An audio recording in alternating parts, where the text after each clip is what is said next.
Well, one of the most beloved operettas in history is getting a marionette makeover with the Winnipeg Fringe Festival.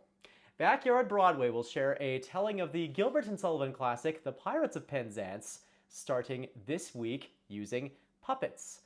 Nicki LeGrand plays Ruth in The Puppets of Penzance, and Lisa Chartrand is the show's director. Both join me here on Classic 107 this morning. Hello to you both. Hello. Hello. So maybe I'll start with you, Lisa. What's it like to direct puppets? Oh my goodness, these puppets are so fickle. I just don't know how to get them under control. Divas, all of them, divas. They're all divas, but thankfully the humans behind the puppets are incredibly kind and very patient with me because I've never directed in my life, and they're all very helpful to me, especially Nicki has been really a guiding force. And when I feel anxious or something, she's like, why don't we do this? And I'm like, thank you. Yes. That's so wonderful. What's it like to have this kind of project be your directorial debut? And how do you then go about putting something like this together for the first time? Well, I have to give major props to Paul and Daphne from the Village Conservatory because I was going there this past year and I wanted to write a whole original show. And they were like, oh, Lisa, that's very ambitious for your first Fringe show. Maybe you should look into something that's already made and then make it your own. So that's when I was like, well, I want to do something with puppets. Okay, what's public domain? What's a great show? And then I saw Pirates of Penzance and I was like, oh, come on, who doesn't love Pirates of Penzance? Puppets of Penzance. I love alliteration. And so I'm like, this is perfect. And that's how it was born. Amazing. Okay, so then, Nicki, you've been singing in Winnipeg for a number of years in various iterations, and including Gilbert and Sullivan, which we'll get back to in just a little while. But how does the music of the Pirates of Penzance shine through the puppets of Penzance? Oh, it's genius. Obviously, because it's a Fringe show, we've had to make a lot of cuts to the show. So it's not the full 2+ hours of Pirates of Penzance that GNS lovers will be used to. But we've taken great care in keeping the musical integrity of the show intact. So keeping verses of songs where we can, maybe if we're cutting a song, one that doesn't lend itself as much to the story. So the story and the musical integrity is very intact, but the music is just the shining glory of the show. And so this is the GNS show. The music in the show it's the music that people who aren't as familiar with Gilbert and Sullivan recognize as Gilbert and Sullivan. So I it's see. very important to keep the musical integrity. And I think the puppets do a very good job.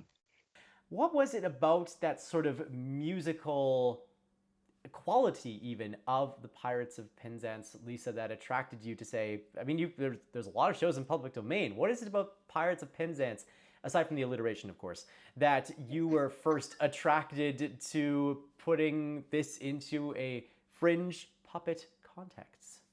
I know that it's such a silly show. I feel like I've been using the word silly a lot in like trying to get people to come see. I'm like, it's very silly. And it's silly on its own, but I knew that like getting puppets to perform the characters would really amplify that. Um, I know that my high school performed it. I was too shy to audition back in the day, and I was in a very completely opposite of your high school. I had 777 people just in my graduating class. And so I was in choir. I was a huge choir nerd, but I never would have made it into a musical. Like, absolutely not. Like, it was so competitive. And, anyways, but I remember enjoying watching it and thinking it was very funny. And then a few years ago, I was in the Gilbert and Sullivan Society production of Human of the Guard, and I really enjoyed that. And I thought, oh, that's too bad that it is no longer with us in Winnipeg, but this is a nice kind of homage, like a way to keep it going. So both of you were actually involved with the Gilbert and Sullivan Society, and Nicki, you actually served as the final president of the society before it ultimately folded. What is it about the music of Gilbert and Sullivan that you think resonates so well within our community? It just, the story and the stories within the Gilbert and Sullivan shows are just, they're so meaningful. And it's often in the music community, it's kind of a start into the classical music realm because it does kind of bridge that gap between musical theater and opera. So it's a good like opera light place to start for a lot of people while they're getting into the classical stream. And from being a student at the Faculty of Music, it was often a really great place to start to like get your feet wet. And like when you were in voice lessons and starting into your classical training, it was a great place to start. So I think it almost like takes you back to your roots a little bit. Whether you're doing it in high school, you're doing it in early university, you're studying it in voice when you're a child, it takes you back to your like home, to your roots. And I think it speaks to a lot of people. So the stories and the music you mentioned speaking to people, but also that humor that Lisa was talking about before. How does the humor of something that was written in the late 19th century in very sort of high and mighty England, as it were, how does that translate into the 21st century and a performance with puppets at the Fringe, Nicki?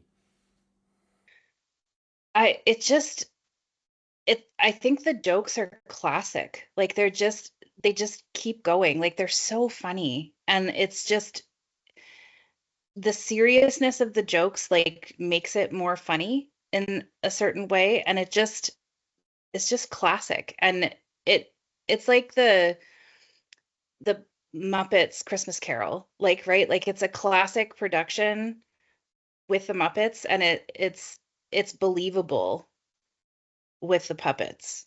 Sure. And we've kind of done the same thing as the Muppets would, because Mabel, spoilers, is not a puppet. Whoa. Okay. Okay, so you've got like that one sort of, you got like the one sort of human actor amidst a sea of these puppets of Penzance. Does doing a show like this with Backyard Broadway, will this, do you think, inspire you to do more GNS follow-ups in the years to come? Or do you think this will just be a one-off before you try something different as a company, Nicki? I hope it does. We like joked, we were like, Pinafore next year. I don't know, Lisa, what do you think? I think both are great. I would love to do more GNS and more original works. I definitely have a lot of things in the making, but it's going to take a while to polish them. So I'd love to continue honoring the past. Love it. How do you think that being involved with this production as its director, Lisa, for this first go around as director, how do you think this will influence the projects that you want to do going forward, be they GNS inspired or not? I think the audience's reaction. I think seeing and hearing what people think will definitely influence what I want to do in the future.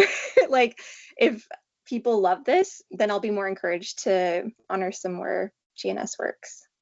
I don't think I'm going out on a limb here to say that this will be quite a fun evening whenever audiences decide to come to see Puppets of Penzance.